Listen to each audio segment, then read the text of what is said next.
Hi, I'm Gil D'Oliveira. Today I'm going to show you one of my favorite knots called the stopper knot because it stops your float from rising. So in our streams and rivers on the west coast, the depth of our rivers vary extremely. We could be in the shallows drifting down and all of a sudden we're in a 4-foot depth, 8-foot depth, 10-foot depth. It's very difficult to cast also if you're on the bank and at a deep hole 10 foot of line. So what you would do is you would have a stopper knot like this, adjusted to the maximum height that you want, okay? And then as the float floats down the river, gets to the deep section, it stops. Okay. So I put a knot on the top. I also will put one on the bottom. And the reason why is to save my float. I usually put one about a foot away from the weight.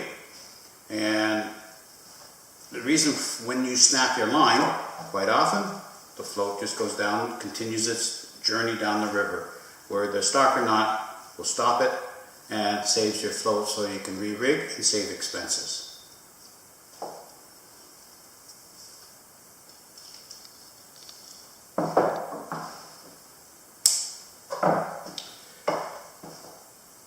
This is 30-pound fly backing tough line. I prefer this one. It's Dacron and it's stiff.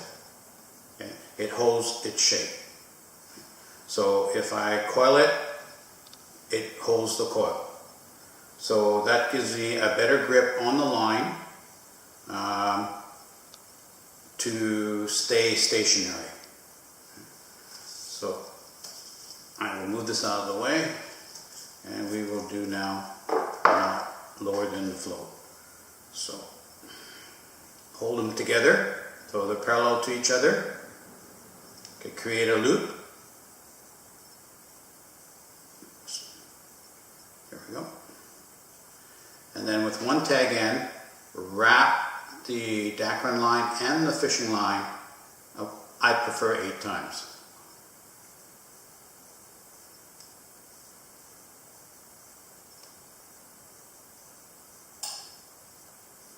And the reason why I prefer 8 is it creates a longer cylindrical knot and grips your fly line a lot easier, and there's less chance of slippage. So by pulling the tags, I have now created the slip knot. It's cylindrical and it holds. I don't leave the tag ends like that. So I will cut it maybe with a 1/2 inch. And the reason why I have the tag ends there is eventually, over hours of fishing, this knot will loosen and then will not stay stationary. So then you just get a pair of pliers or your teeth and you pull the tags, which will tighten the knot, and boom, stop. Now I'll do a close-up on how to tie this knot with the Dacron, and then I will do another close-up with a 1/4 inch paracord so we have a better understanding on how I tie the knot. Here we are. Below the float we're going to tie a slip knot and take the Dacron 30-pound, create a loop.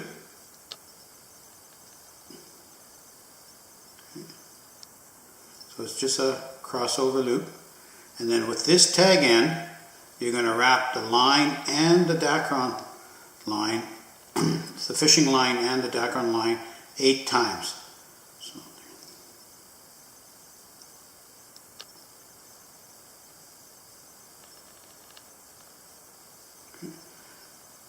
So that is what it basically looks like.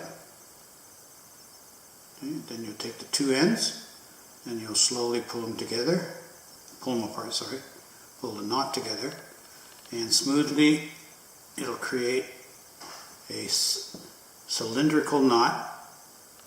And that's why I do 8, because it gives me more pressure on the line, more friction, and I can hold it pretty steady. Okay.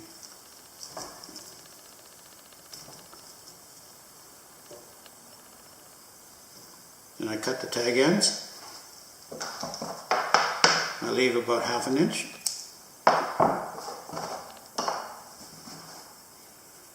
And that's when the knot overuse in time, if it starts to loosening, I can just grab the tags and then retighten them. Okay?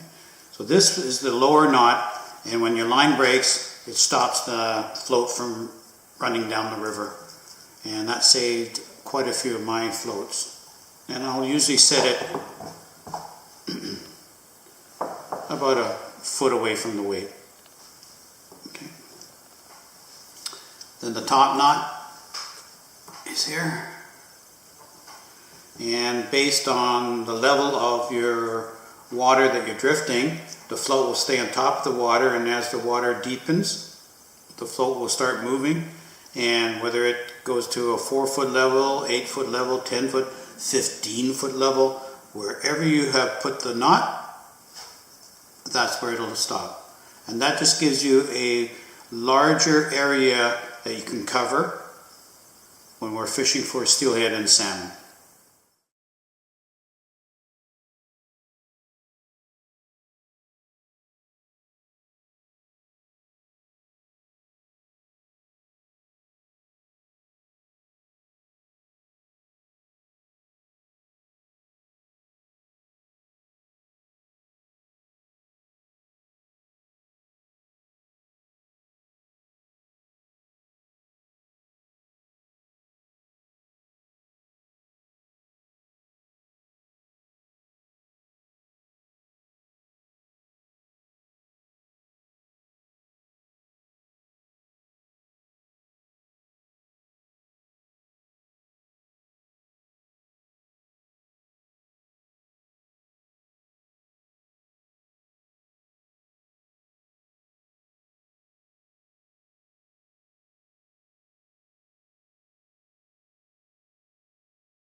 Now this is quarter inch paracord,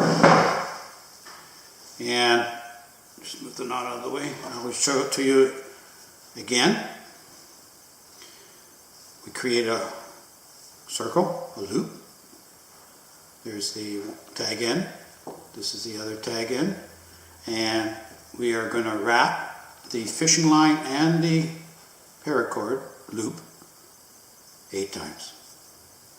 Because this is a quarter inch, 8 wraps is going to make it extremely difficult. We'll see what happens. So there's 3, 4, 5, 6, 7, 8. Okay, then you pull the 2 tag ends together.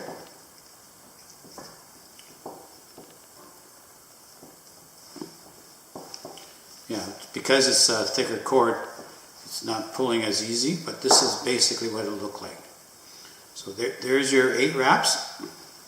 Your line can move up and down, and of course the tighter this is, the firmer it holds. So this is that. That's your baby knot. So very small, easy to go through your line guides, not like the plastic ones, which does create some friction and challenges going through the guides as the hard plastic is clicking through the guides, and it also causes resistance to your cast.